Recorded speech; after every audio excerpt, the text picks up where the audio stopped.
오늘 우리에게 주시는 하나님의 말씀은 이사야 7장 10절에서 17절입니다. 다 함께 이사야 7장 10절에서 17절을 합독하시겠습니다. 여호와께서 또 아하스에게 말씀하여 이르시되 너는 내 하나님 여호와께 한 징조를 구하되 깊은 데에서든지 높은 데에서든지 구하라 하시니 아하스가 이르되 나는 구하지 아니하겠나이다. 나는 여호와를 시험하지 아니하겠나이다 한지라. 이사야가 이르되 다윗의 집이여 원하건대 들을지어다. 너희가 사람을 괴롭히고서 그것을 작은 일로 여겨 또 나의 하나님을 괴롭히려 하느냐. 그러므로 주께서 친히 징조를 너희에게 주실 것이라. 보라, 처녀가 잉태하여 아들을 낳을 것이요 그의 이름을 임마누엘이라 하리라. 그가 악을 버리며 선을 택할 줄 알 때가 되면 엉긴 젖과 꿀을 먹을 것이라. 대저 이 아이가 악을 버리며 선을 택할 줄 알기 전에 내가 미워하는 두 왕의 땅이 황폐하게 되리라. 여호와께서 에브라임이 유다를 떠날 때부터 당하여 보지 못한 날을 너와 내 백성과 내 아버지 집에 임하게 하시리니 곧 아수르 왕이 오는 날이니라. 아멘. 이 말씀은 살아계신 하나님의 말씀입니다.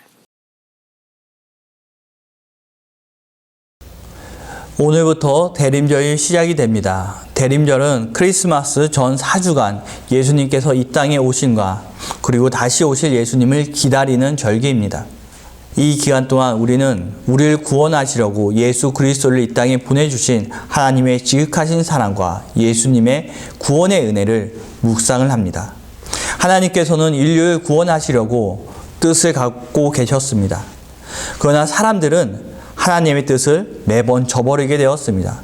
하나님께서는 아브라함을 선택하시고 한 민족을 선택하셨습니다. 모세를 선택하셔 애굽에서 가나안 땅으로 인도하셨습니다. 그러나 사람들은 계속해서 하나님의 말씀을 매번 어겼습니다. 그들은 하나님을 떠나 이방신을 섬겼습니다. 결국 그들은 나라를 잃어버리게 되었습니다. 하지만 그 중에 남은 자들이 있어 하나님의 구원을 갈망하며 하나님께서 보내신 메시아를 기다리는 사람들이 있었습니다. 사람이 눈을 볼 때 더 이상 이스라엘 민족에게 구원은 있어 보이지 않았습니다. 그러나 하나님께서는 그들을 구원하시려고 계속해서 일하셨습니다. 그래서 이스라엘 민족 가운데 구원의 빛을 주셨습니다. 그 구원의 새로운 징표를 오늘 본문에서 말씀하고 있습니다. 믿음을 가진 자들은 자신들을 구원하셔 오신 메시아를 기다렸습니다. 오늘은 새로운 징표가 무엇이고 그 징표를 어떤 마음으로 간직해야 하는지 보도록 하겠습니다. 오늘 본문은 남유다 아하스 왕의 이야기가 배경입니다. 아하스 왕 때 아수르는 강국으로 성장을 하였습니다. 아수르에 대항하기 위해서 북이스라엘과 그리고 아람은 동맹을 맺습니다. 그리고 남유다에게도 동맹을 제안합니다. 하지만 남유다의 왕 아하스 왕은 이 동맹의 제안을 거절합니다. 그러자 아람과 북이스라엘은 동맹을 맺고 남유다를 쳐들어오게 됩니다. 그러면서 남유다는 위기에 처하게 되었습니다. 선지자 이사야는 아하스 왕에게 하나님께 징조를 구하라고 말을 합니다. 여기서 징조는 예언의 성취와 약속의 진실성을 보장하는 하나의 증거입니다. 즉 하나님께서 도와주셔서 이긴다는 믿음을 가지기 위해서 하나님께 징표를 구하라는 것이었습니다. 하나님께서는 이스라엘을 통해서 아람과 북이스라엘의 동맹을 맺어도 남유다를 이기지 못한다고 말씀하셨습니다. 7장 7절 보면 주 여호와의 말씀이 그 일은 서지 못하며 이루어지지 못하리라 이렇게 말씀하셨습니다. 하나님의 말씀대로 북이스라엘과 아람이 동맹을 맺는다고 해도 남유다에 결코 이기지 못한다는 것이었습니다.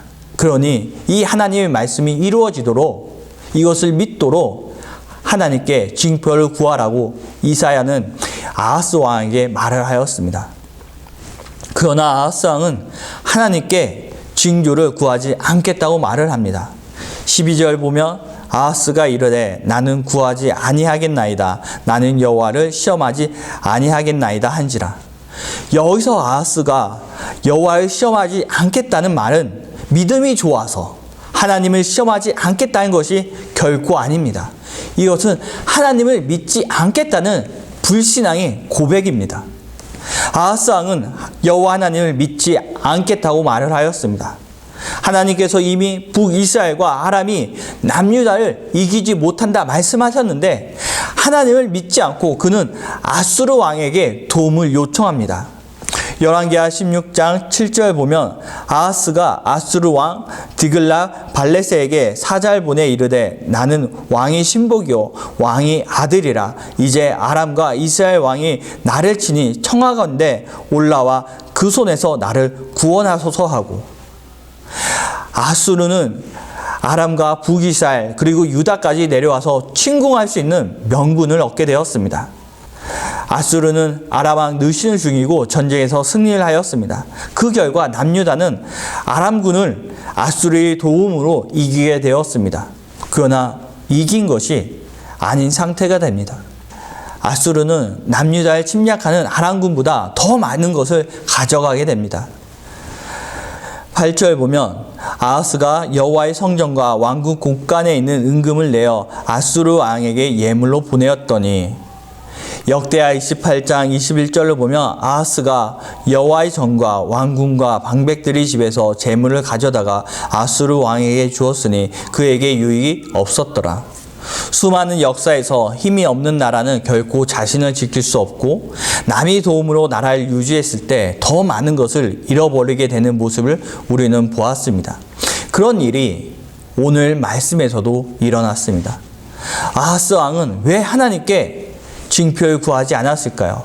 하나님께 은혜를 구하면서 왜 스스로 하나님의 도움으로 아람과 북이스라엘 물리칠 수 있다는 그 믿음을 가지지 않았을까요? 아하스가 어떤 사람인지 먼저 볼 필요가 있습니다. 역대하 28장과 열왕기하 16장에서 아하스 왕이 어떤 왕인지 우리는 볼 수 있습니다. 아하스 왕은 친아수르 정책을 펼친 왕입니다. 그러면서 아수르의 문화를 많이 받아들였습니다. 바알 숭배를 자행하였고 또 아들을 제물로 바치기도 했습니다. 역대하 28장 1절 보면 아하스가 왕위에 오를 때에 나이가 20세라. 예루살렘에서 16년 동안 다스렸으나 그의 조상 다윗과 같지 아니하여 여호와 보시기에 정직하게 행하지 아니하고 이스라엘 왕들의 길로 행하여 바알들의 우상을 부어 만들고 또 흰놈의 아들 골짜기에서 분향하고 여호와께서 이스라엘 자손 앞에서 쫓아내신 이방 사람들이 가증한 일을 본받아 그의 자녀를 불사르고 또 신당과 작은 산 위에 모든 푸른 나무 아래서 제사를 드리며 분향하니라. 그리고 아하스 왕은 이것뿐만 아니야 여호와의 성전의 기구를 스스로 훼손하였습니다. 24절과 25절 보면 아하스가 하나님이 전이 기구들을 모아 하나님이 전이 기구들을 부수고 또 여호와의 전문을 닫고 예루살렘 구석마다 제단을 쌓고 유다 각 성읍에 산당을 세워 다른 신들에게 분향하여 그의 조상들이 하나님 여호와를 진노하게 하였더라.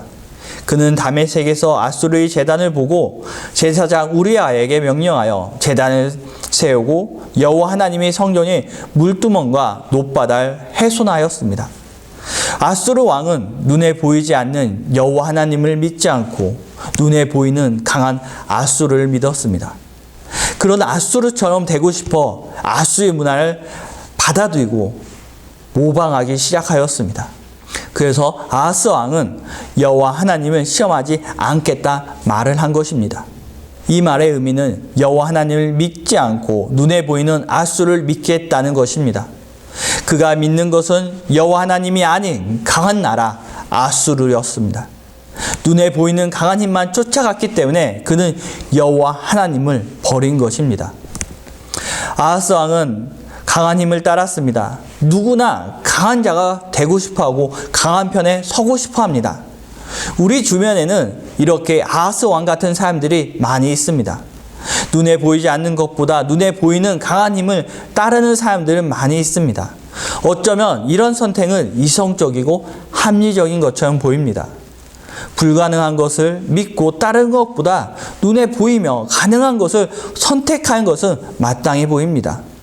그래서 아하스 왕은 눈에 보이는 강한 힘만 쫓아갔기 때문에 그는 여호와 하나님을 버렸고, 우리도 이런 선택을 하는 사람들 주위에서 쉽게 볼 수가 있습니다.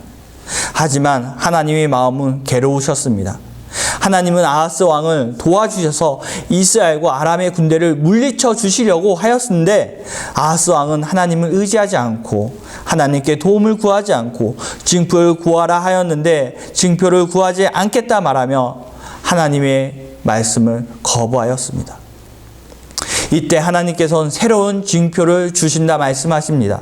14절 보면 그러므로 주께서 친히 징조를 너희에게 주실 것이야. 보라, 처녀가 잉태하여 아들을 낳을 것이요 그의 이름을 임마누엘이라 하리라. 이 말씀을 쉽게 생각하면 말이 안 되는 것 같습니다. 처녀가 잉태하여 아들을 낳는다는 것은 불가능한 일입니다. 불가능한 이런 일을 징표로 하나님께서 주셨습니다. 아하스 왕은 하나님을 믿지 않았습니다. 그런 아하스 왕에게 하나님께서 주신 징표는 더 믿을 수 없는 징표였습니다. 처녀가 잉태하여 아들을 낳는다는 것은 자연의 이치를 거스르는 것이고 창조의 질서에 맞지 않는 불가능한 일입니다. 이 징표는 눈에 보이지 않는 여호와 하나님을 의지하지 않고 눈에 보이는 아수에게 도움을 요청한 아하스 왕에게 불가능한 것을 가능하게 하신다는 하나님의 말씀입니다. 즉 하나님은 아하스가 하나님을 믿지 않으니 더 불가능한 일들을 말씀하시면서 그것을 행하시면서 모든 것을 하실 수 있는 하나님의 능력을 말씀하시는 것입니다. 그리고 이어지는 말씀은 불신앙에 대한 징계의 말씀입니다. 재앙과 수치를 당하고 황폐화되는 유다 땅을 말씀하십니다. 훗날에 하나님의 말씀대로 처녀가 잉태하여 아들을 낳게 됩니다. 하나님께서 아하스 왕에게 그리고 우리에게 동일하게 요구하신 것은 하나님을 믿으라는 것입니다. 하나님을 의지하라는 것입니다. 하나님께서는 우리가 하나님을 믿기를 바라십니다. 우상을 섬기고 죄를 범해도 다시 하나님을 믿고 의지하시길 하나님께서는 원하시는 것입니다. 하나님께서는 우리가 눈에 보이는 것을 믿는 것이 아니라 모든 것을 가능하게 하시는, 불가능한 것도 가능하게 하시는 하나님을 믿기를 원하시는 것입니다. 하나님의 능력을 믿기를 원하십니다.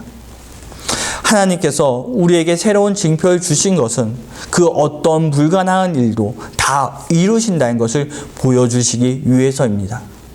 그것은 바로 인류의 구원입니다. 아담과 하와의 죄로 인간은 하나님으로부터 스스로 숨고 하나님을 멀리하여 하나님을 떠났습니다. 그럴 때마다 하나님은 인류를 저버리지 않으시고 구원하시려고 애를 쓰십니다.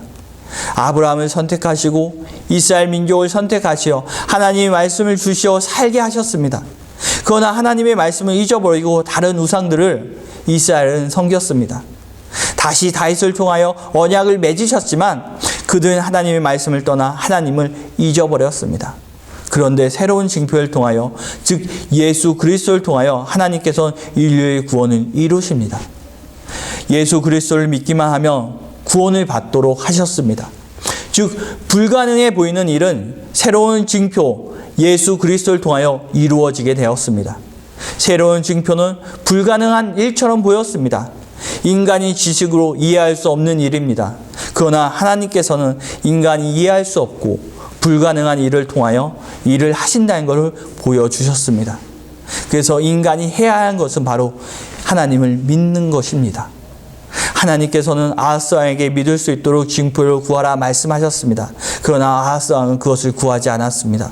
그래서 새로운 징표 예수 그리스도를 주셨습니다. 이 새로운 징표 예수 그리스도를 믿는 사람들은 구원을 받게 되었습니다.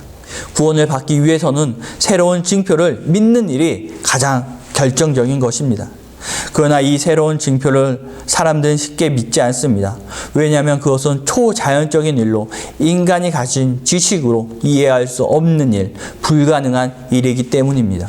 하나님께서 이렇게 불가능한 일로 징표를 세우신 이유는 하나님께서는 그 불가능한 일을 가능한 일로 바꾸신다는 것을 보여주시기 위해서입니다.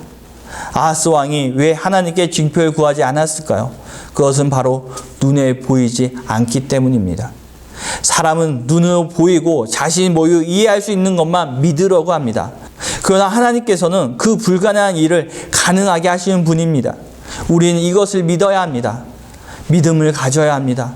믿음을 가질 때 하나님께서 모든 것을 이루실 때 우리는 그 안에서 은혜를 받게 되는 것입니다.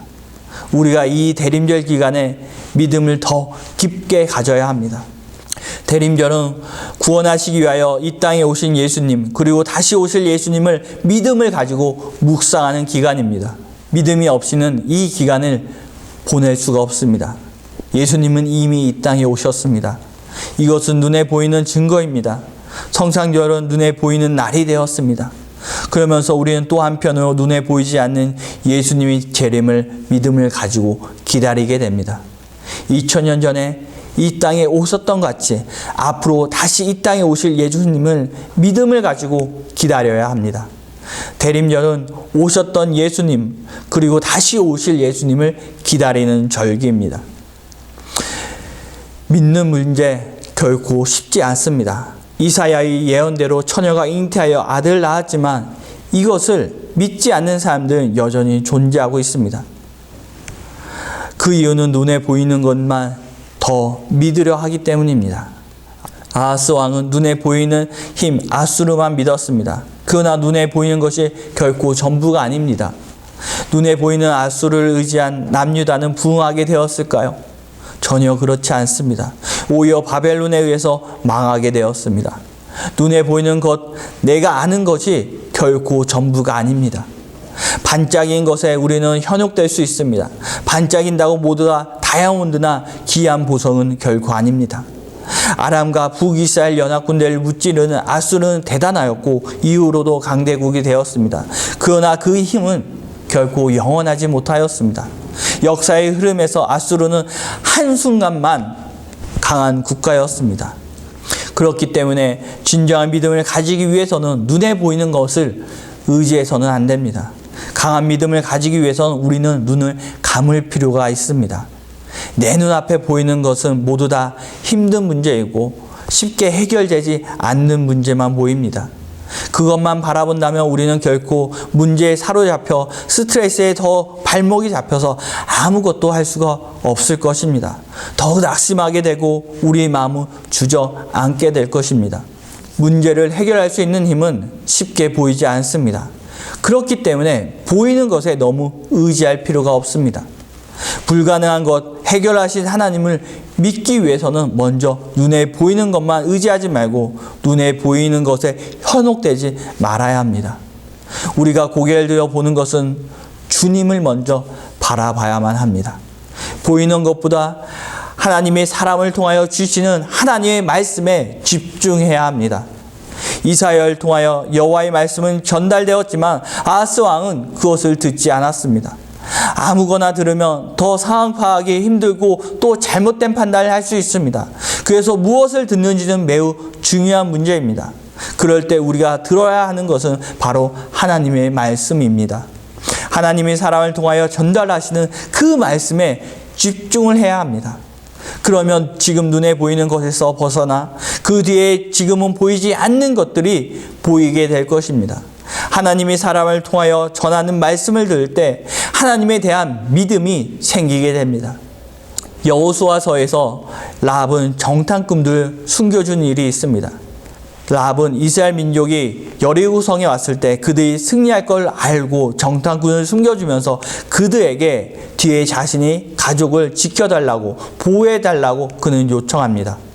라합은 어떻게 이스라엘이 여리고성을 무너뜨릴 줄 알았을까요? 여호수아서 2장 10절을 보면 이는 너희가 애굽에서 나올 때에 여호와께서 너희 앞에서 홍해물을 마르게 하신 일과 너희가 요단 저쪽에 있는 아모리 사람들 두 왕 시온과 옥에 행한 일 곧 그들을 전멸시킨 일을 우리가 들었음이니라. 네, 아합은 여호와 하나님에 대하여 들어서 알고 있었습니다. 그는 하나님에 대하여 들었기 때문에 견고해 보이는 여리고 성벽을 믿지 않고 하나님 편에 설 수 있었습니다. 미래의 일은 눈에 보이지 않습니다. 그러나 그 일은 어떻게 될지 들리게 됩니다. 누가복음 2장에 시므온이라는 사람의 이야기가 나옵니다. 이 사람은 처녀가 잉태하여 아들 낳는 사건, 즉 예수님을 직접 만나게 되는 일을 경험하게 됩니다. 그는 평생 성전 앞에서 예수님이 오시기를 기다렸습니다.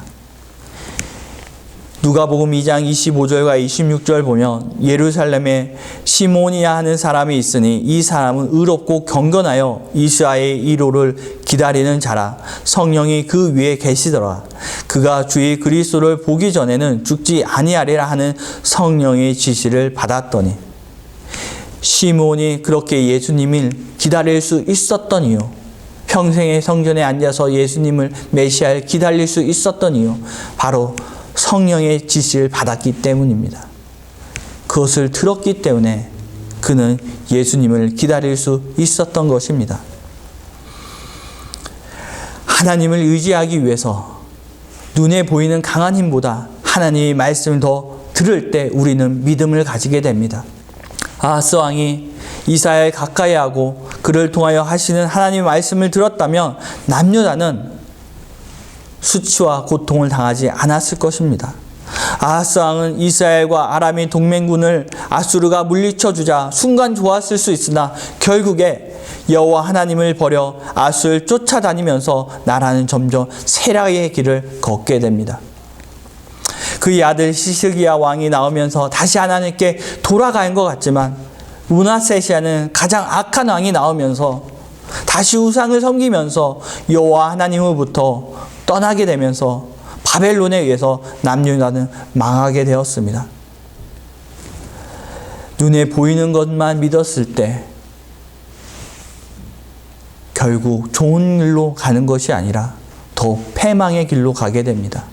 그 이유는 하나님의 뜻을 따르지 않았기 때문입니다.